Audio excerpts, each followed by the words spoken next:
नमस्कार, आपसे मेरा नाम है शुक्रिया यादव एडवोकेट और मैं आप सभी के लिए लीगल एडवाइस से वीडियोस अपलोड करता हूं जो कि आप सब लाइक करते हैं, पसंद करते हैं, शेयर करते हैं और सब्सक्राइब भी करते हैं। अब तक नहीं किया है तुरंत करिएगा और दूसरे लोगों तक भी इस जानकारी को जरूर शेयर करिएगा। देखिए, एक सीमा होती है जिसके आधार पर पति पत्नी का एक प्रेम होता है, एक संबंध होता है, एक रिश्ता होता है। जब उस संबंध में अपनी मनमानी चलने लगती है या फिर अपनी मर्जी या फिर गलत स्टेप्स लेने शुरू हो जाते हैं तो उसके बाद रिश्ता टूटना तय हो जाता है। क्योंकि ऐसे समय पर अगर आपको वो चीजें सब सामने आ रही हैं, यानी कि जो चीजें आप नहीं चाहते हैं वही चीजें आपके सामने आ रही हैं, इसका मतलब ये है कि सामने वाला व्यक्ति वो जानबूझ के गलतियां कर रहा है और गलतियों के एवज में जो है फिर आपको ऐसा भुगतान करना पड़ेगा कि आपका रिश्ता कहीं ना कहीं बिल्कुल टूट जाएगा। तो ये लड़कियां भी समझें और लड़के भी समझें, दोनों को समझना जरूरी है कि इस रिश्ता किसी का भी हो, आप पति पत्नी के रिश्ते में हैं और एक बहुत ही पवित्र संबंध में हैं, तो इस पवित्र संबंध को जो चलाना है वो आपके ही दोनों के द्वारा चल रहा है। जैसा पति कहे वैसी पत्नी मान ले और जैसे पत्नी कहे वैसा पति मान ले। दोनों का मतलब प्रेम संबंध यही है कि दोनों एक दूसरे की बात मानते हुए जीवन में आगे बढ़े, आगे संतान उत्पत्ति करें और अपने जीवन से के साथ साथ में और भी लोगों को प्रेरित करें कि भाई देखो आपको ऐसा करना चाहिए। लेकिन कहीं ना कहीं इसके होता क्या है, विपरीत। जहां पर पत्नी ठीक है तो वहां पति खराब है, जहां पति खराब है वहां पत्नी खराब है, मतलब दोनों में कोई ना कोई एक व्यक्ति खराब है। और जहां पर दोनों कंपैटिबल हैं, दोनों एक दूसरे के सही सहयोगी हैं, वहां पर जीवन उनका सही चल रहा है और उनका जीवन में कोई दिक्कत परेशानी उनको नहीं आ रही है। सबसे बड़ी बात पत्नी से भी कहना चाहूंगा कि इसके लिए कि आपके किसी भी व्यक्ति, आप अपने परिवार के, आपकी माँ, आपके पिता, आपके भाई या फिर कोई आपका भाभी या कोई परिवार वाला अगर आपके खिलाफ, आपके ससुराल के खिलाफ अगर आपके कान भरे जा रहे हैं तो उनको इग्नोर करें, उनको ना सुने और उनको एक बार स्टॉप कर दें। बोल दें कि भाई मेरे ससुराल के बारे में आपको कुछ बोलने की आवश्यकता नहीं है, मैं वहां रहती हूँ, कैसे रहती हूँ, क्या रहती है वो मैं जानती हूँ, मेरा परिवार है, मैं इसके बारे में सुनना बिल्कुल पसंद नहीं करूंगी। अगर आपने ये एक छोटी सी बात बोल दी ना, मैं कहता हूं दोबारा आपके मुंह पर कोई कह नहीं पाएगा, कोई भी किसी की हिम्मत नहीं पड़ेगी आपके ससुराल के पक्ष लेवल में बारे में एक शब्द भी बोल दे। और जहां पर अब ऐसा महसूस होता है पति को कि भाई मेरी पत्नी मेरे लिए बहुत समर्पण करती है, मेरे लिए हर व्यक्ति हर बात मानती है या मेरे लिए कुछ एक शब्द नहीं सुन सकती है, वहां पति भी बेइंतहा प्रेम करता है अपनी पत्नी के लिए। ये पति पत्नी का प्रेम जो है वो ऐसा नहीं है कि सिर्फ एक साधारण व्यक्ति साधारण जीवन में ही है, नीचे से लेकर ऊपर तक राजा महाराजा जितने भी कोई भी हो, घर में कोर्ट कचहरी थाने में जितने भी लोग हैं उन सभी घर में पत्नी है ये, और वो किसी न किसी के पति हैं। लेकिन कहीं ना कहीं इन सब चीजों को बनाने के लिए दोनों का सहयोग, दोनों का प्रेम होना आवश्यक है। जहां पर एक व्यक्ति अपनी मनमानी करता है वहां रिश्ते टूट जाते हैं, चाहे पति हो या फिर पत्नी हो, मैं दोनों के लिए ही कह रहा हूं। अब बात करते हैं कि बहुत सारी ऐसी महिलाएं हैं जो कोर्ट में जाती हैं झूठे मुकदमे लेकर। उनको ये लगता है कि मेरे ऊपर मुझे कहा है पति ने, अगर मुझे कुछ डांट दिया या कुछ सास ने कुछ कह दिया तो अब मैं इनकी एस्तेसी करवाऊंगी, अब मैं कोर्ट में इनको घसीटूंगी, तब इनको पता लगेगा, तब इनको अकल आएगी। और भी कुछ कहती हैं, हालांकि वीडियो है मैं कह नहीं सकता हूं, लेकिन आप समझिए कि बहुत कुछ कहा जाता है। जिसके साथ में कहा जाता है वो खुद अंदाजा लगा सकता है कि मेरे साथ में क्या क्या उसने कहा है। तो ऐसी महिला जो बार बार धमकी देती है कोर्ट भिजवाने की, थाने भिजवाने की, जेल भिजवाने की, चक्की पिसवाने की, ऐसी महिला आप ये समझ लीजिए कि घर में आपके अभिशाप है, यानी कि श्राप। ऐसी महिला जो बार बार आपको कदम कदम पर धमकी दे रही है, और वो धमकी आज दे रही है ना, इसका मतलब उसके मन मस्तिष्क में कहीं ना कहीं चल रहा है वो। यानी कि वो कहते हैं ना, वो शकुनी का एक डायलॉग है कि रणभूमि से पहले मनभूमि में युद्ध खेला जाता है। यानी कि पहले रणभूमि में तो बाद में जाते हैं, पहले मनभूमि में वो खेला जाता है। यानी कि वो पत्नी जो है, जो आपको धमकी दे रही है, वो मनभूमि में खेल रही है, वो सब कुछ प्लानिंग कर रही है कि मुझे कैसे मुकदमे करने हैं। उसको सब कुछ मालूम है कि वो किस तरीके से इस परिवार की ऐसी कम तैसी मारने वाली है, तो वो इन सब चीजों को समझ रही है।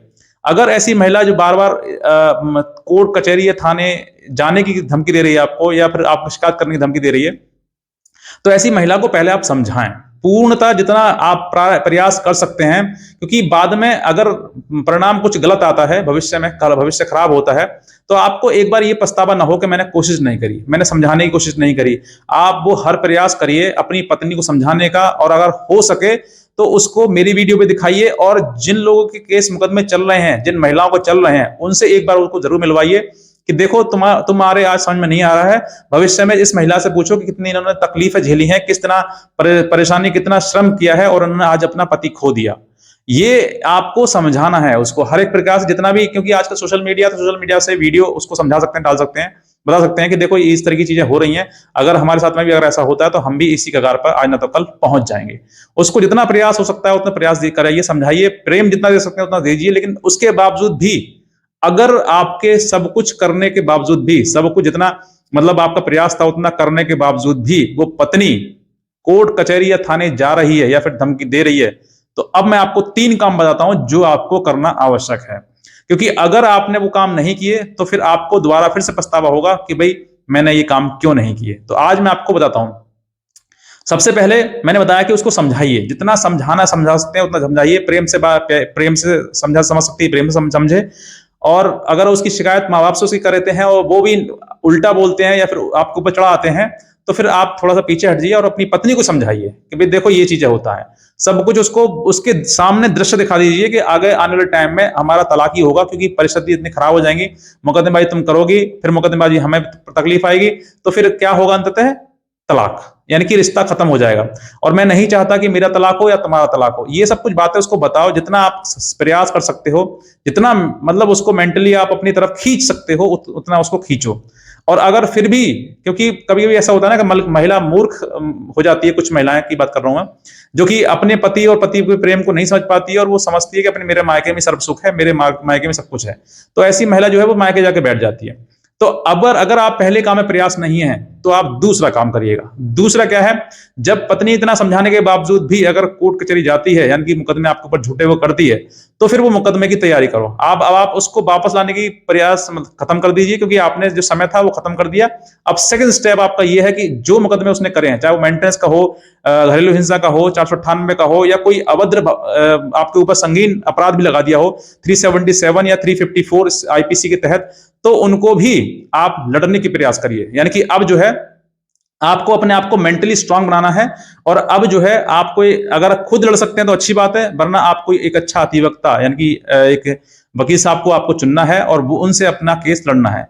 यानी कि अब जो है आपको कानूनी रूप से मजबूत होना है और जितना केस किए हैं उसने सभी केस में लड़ना शुरू कर दो। जब वो कहती है कि भी फैसला कर लो, फैसले के लिए साफ इनकार कर दो कि अब मेरे पास कोई रास्ता नहीं है, मैंने बहुत समझाया आपको लेकिन आपने नहीं समझा, अब मेरे पास एक ही रास्ता है कि आपने जो मुकदमे किए हैं, अगर आप झूठे हैं और मैं सच्चा हूं तो मैं इन मुकदमों से निकल जाऊंगा, और अगर नहीं हूं, मैंने अपराध किया है, तो मुझे सजा मिलेगी। तो आप अगर इस चीज पे अगर तय हो जाओगे ना, तो फिर वो महिला जो समझ जाएगी कि मैंने ही गलत किया है, इसने गलत नहीं किया है। तो वो आपका सेकंड स्टेप है। थर्ड स्टेप मान लीजिए यहां पे भी नहीं होता है, पहला स्टेप आपने अपनाया, सेकंड स्टेप भी आपने अपनाया, नहीं होता है, तो तीसरा स्टेप ये है कि जो मुकदमे आपने लड़े हैं उन्हीं मुकदमों के आधार पर तलाक का मुकदमा डालें। अगर उसको पत्नी को 2 साल से अधिक अपने मायके में रहते हुए हो गए हैं, तो आप उसके लिए तलाक का मुकदमा डालें और उसको अपने जीवन से हमेशा हमेशा के लिए अलग कर दें।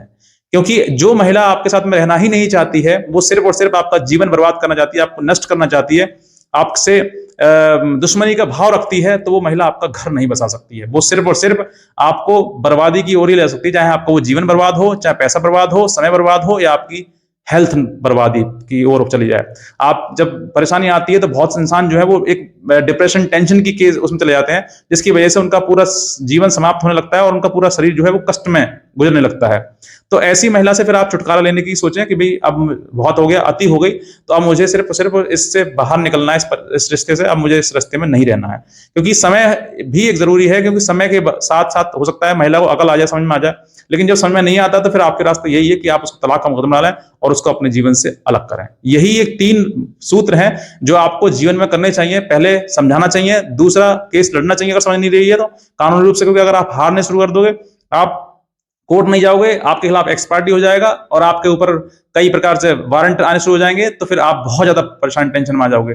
तो आपके लिए दूसरा स्टेप ये कि मुकदमा लड़ना है, जो उसने डाला है उन्हीं को लड़ने शुरू कर दीजिए। तीसरा, अगर बहुत ज्यादा अति हो गई है और अब उसने केस कर दिए, आना भी नहीं है उसको, रहना भी नहीं है, तो फिर तलाक का केस डालिए, तलाक से उसको अलग कर दीजिए अपने जीवन से।